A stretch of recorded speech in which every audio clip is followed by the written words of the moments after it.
Buonasera da Porto Tolle, grande successo per la 14ª edizione della Festa del Riso di Porto Tolle.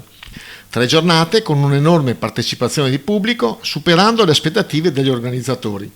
3 giorni andate alla grande con un'affluenza eccezionale e un ottimo riscontro per lo stand gastronomico, ha dichiarato l'assessore Boscolo. È stato un momento di promozione delle eccellenze locali, di forte partecipazione e di grande spirito di inclusione sociale.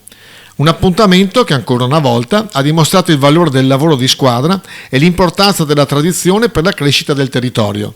Sindaco Pizzoli, 14ª Festa del Riso, com'è andata? Ultima serata tra l'altro. Ultima serata, ma guarda, qualcosa di strepitoso, la giornata, il pomeriggio odierno, così come il sabato ma anche il venerdì, veramente una presenza incredibile, anzi mi dispiace per la coda che era quasi infinita, che fuori dallo stand, devo dire che è veramente una grande soddisfazione, ma soprattutto perché è promozione del territorio e questo va detto perché tantissima gente da fuori che ha raggiunto Porto Tolle e tanta soddisfazione per i nostri volontari che veramente sono meravigliosi.